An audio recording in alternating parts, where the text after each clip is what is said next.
అభిప్రాయం ఏంటి? ఒక బీఆర్ఎస్ పార్టీ కార్యకర్తగా ఏం చెప్తారు? ముందుగా పెద్దలందరికీ నమస్తే. ఇక్కడ మనం గమనించాల్సిన విషయం ఏంటంటే, అవినీతి చేసింది ఎవరనేది మనకు తేటతెల్లం అయిపోయింది. అక్కడ ప్రభుత్వానికి సంబంధించిన అధికారులు, క్షేత్రస్థాయిలో పనిచేసిన అధికారులు అందరు కుమ్ముక్కై కింద స్థాయి నుంచి పై స్థాయి వరకు కూడా అధికారులు తప్పిదం జరిగింది. ఇందులో బిఆర్ఎస్ పార్టీది కానీ మన నీటిపారుదల శాఖ మంత్రి వర్యులు ఈటీ రాజేంద్ర కావచ్చు, అంతకు ముందుకు తర్వాత హరీష్ రావు కావచ్చు, ముఖ్యమంత్రి వర్యులు కేసీఆర్ గారు, వారు ఎవరిది కూడా ఇందులో ఎలాంటి తప్పు లేదు. కేవలం అధికారులు తప్పు చేసి ప్రజాప్రతినిధులు పక్కదో పట్టించి వాళ్ళు లబ్ధి పొందడానికి ప్రయత్నం చేశారు. ఎందుకంటే కాళేశ్వరం పెద్ద ప్రాజెక్టు కేసీఆర్ గారి కళల స్వరూపం. అది తెలంగాణ ప్రాంతానికి సస్యవలంగా పంటలు పండించడానికి ఆస్కారం గుండె లాంటి ప్రాజెక్ట్ అని చెప్పి కేసీఆర్ గారు చెప్పడంతో ఆ యొక్క ప్రేమను అలసుగా తీసుకొని మరి కొన్ని లోటుపాటుతో డబ్బులు కాజేసే ప్రయత్నం చేసినట్టున్నారు. మరి దాంట్లో భాగంగానే అధికారులు ఈ రోజు అందరూ దొరికిపోతాం, ఒకరొకరు దొరుకుతా ఉన్నారు. సంతోషం. ఎందుకంటే అవినీతి అధికారులు అంటే ఒకటి రామ్మోహన్ గారు, అంటే బీఆర్ఎస్ పార్టీకి సంబంధం ఉందా లేదా అనేది మద్దతు దొరుకుతలేదు. అంటే బీఆర్ఎస్ పార్టీకి సంబంధం ఉందా లేదా అన్నది ఒకటి. అంటే మీ హయాంలో జరిగింది కాబట్టి బాధ్యత ప్రభుత్వం తీసుకోవాల్సిన అవసరం ఉంది. అప్పుడు ముఖ్యమంత్రి, అధికారులు, మంత్రులకి ఆ బాధ్యత ఖచ్చితంగా ఉంటుందంటారా లేదంటారా? తప్పకుండా అండి. ఎప్పుడైతే ప్రాజెక్టు పూర్తి స్థాయిలోకి రాలే కాబట్టి పని నడుస్తున్నప్పటికీ, ఇంకా రెండోసారి ఎలక్షన్ మేము పోయేటప్పటికీ, మొన్న ఎలక్షన్ కు 2019లో జరిగిన ఎన్నికలకు మేము పోయే కంటే ముందు ఇంకా పూర్తి కాలే కాబట్టి అప్పటికి తుది నివేదిక అంతా కంప్లీట్ అయిన తర్వాత అధికారులు అందరూ ఒకరొకరుగా డ్యూటీ తప్పుకుంటారు కాబట్టి అప్పుడే తెలిసే అవకాశం ఉంటుండే. మరి అప్పుడే ఎన్నికలు రావడం, కోడ్ రావడం, దానికంటే ముందు ఈ యొక్క గ్యాప్ లో వాళ్ళు ఏం చేసినట్టు కొంచెం మనం చూడడానికి వీలు కాకపోయింది. దాని కొరకు ఈ అవినీతి పరులంతా కూడా పెట్టరైపోయి పెద్ద ఎత్తున డబ్బులు దండుకునే వ్యవస్థ తయారైపోయింది అక్కడ. దాని కొరకే ఈ రోజు ప్రభుత్వం వారిపై చర్యలు తీసుకోవడం ఉంది.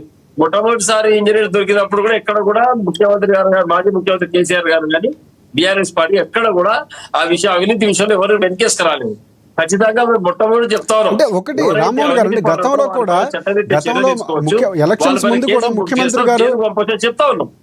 ఎస్, అంటే గతంలో కూడా ఎలక్షన్స్ ముందు, అంటే మొన్న జరిగిన ఎలక్షన్స్కి ముందు కూడా అప్పటి ముఖ్యమంత్రి కేసీఆర్ ఎవరెవరు ఎంతెంత కమిషన్లు తీసుకున్నారు, నా దగ్గర చిట్టా ఉంది అని ఎమ్మెల్యేలకు ఒక హెచ్చరిక జారీ చేశారు, కానీ చర్యలు తీసుకోలేదు.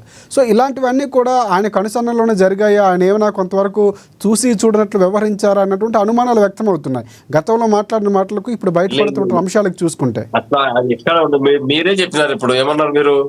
కేసీఆర్ గారు చిట్టన్న దగ్గర మీ అంత చూస్తా అని చెప్పి అంటారని చెప్తా ఉన్నాను.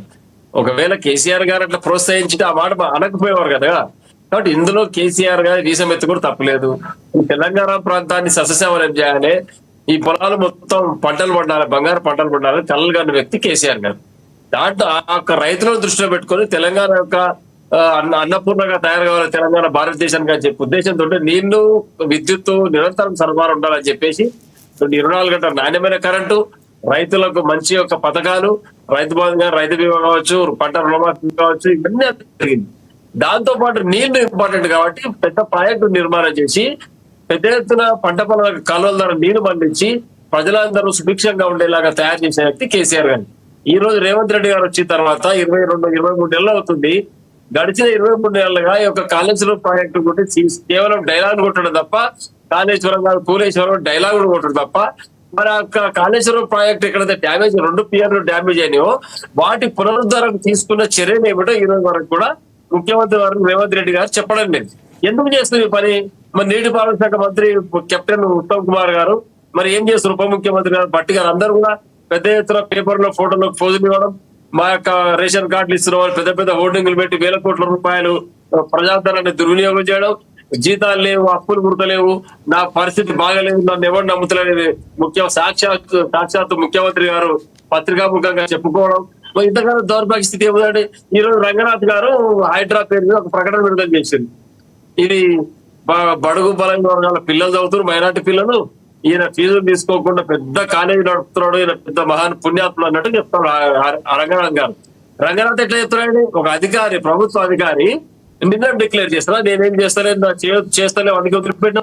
దానికి ప్రభుత్వం సమాధానం చెప్పాలి దీనిపైన.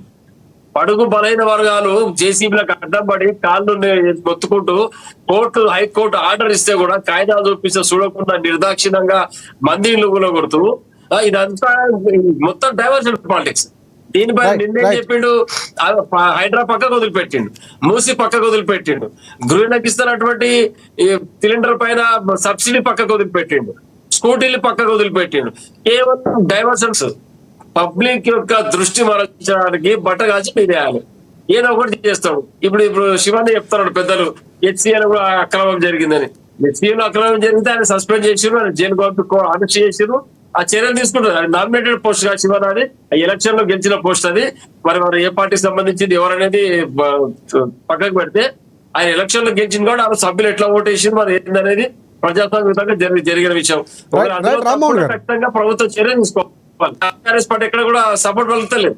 ఇంకొక విషయం మాట్లాడుతున్నారు రేవంత్ రెడ్డి గారు బనకచర్ల విషయంలో 2 రాష్ట్రాల యొక్క ముఖ్యమంత్రుల సమావేశంలో ఒకటే చెప్పినాడు. అంతకుముందుకు పబ్లిక్ ఇక్కడ మీడియా ప్రకారం ఏం చెప్పినండి, ఎజెండాలో ఈ యొక్క అంశమే లేదని చెప్పినారు. నేను సమావేశానికి హాజరే కాదని చెప్పినారు. అక్కడ ముఖ్యమంత్రి గారు కూర్చొని ఎజెండాలో ఆ అంశం బనకచర్ల అంశం ఫస్ట్ పాయింట్ ఉంది ఎజెండాలో. ఇది ఎక్కడ మరి తెలంగాణ ప్రజలు మోసం చేసే పని. అంటే ముఖ్యమంత్రి మాట్లాడుతూ ఎజెండాలో ఎక్కడ లేదో అంశం అని చెప్పారు, కాబట్టి దాన్ని అడ్డుకోవాల్సిన అవసరం కూడా రాలేదన్నటువంటి వ్యాఖ్యలు చేశారు. ఎజెండా కాపీ మనం ఈ రోజు పేపర్ లో పోస్ట్ చేయడం అన్ని సోషల్ మీడియాలో వస్తా ఉంది.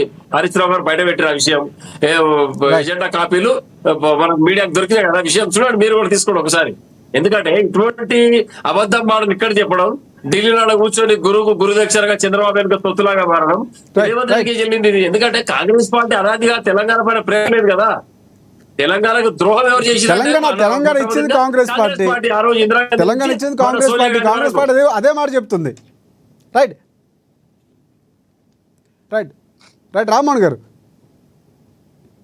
ఏం చెప్తుంది కాంగ్రెస్ పార్టీ తెలంగాణ ద్రోహం చేసిందంట, కానీ కాంగ్రెస్ పార్టీ ఇవ్వటం వల్ల ప్రత్యేక తెలంగాణ వచ్చింది. ప్రత్యేక తెలంగాణ ఇచ్చింది కాంగ్రెస్ పార్టీ. ఇది పదే చెప్తున్నటువంటి కాంగ్రెస్ పార్టీ ప్రత్యేక తెలంగాణ ఇస్తే ఇందిరాగాంధీ గారు ఉన్నప్పుడు ఇవ్వాలి, రాజీవ్ గాంధీ గారు ఉన్నప్పుడు ఇవ్వాలి. దశాబ్దాలు పోరాటం నడిచి 100 మంది చచ్చిపోయిన తర్వాత మళ్ళీ సోనియా గాంధీ వచ్చిన తర్వాత పుట్టినరోజు నాడు ప్రకటించి మళ్ళీ వెనక్కి తీసుకొని ఇక్కడ యువకులు బలిదానం చేసిన తర్వాత పార్లమెంట్ లో పెద్ద ఎత్తున గడబడి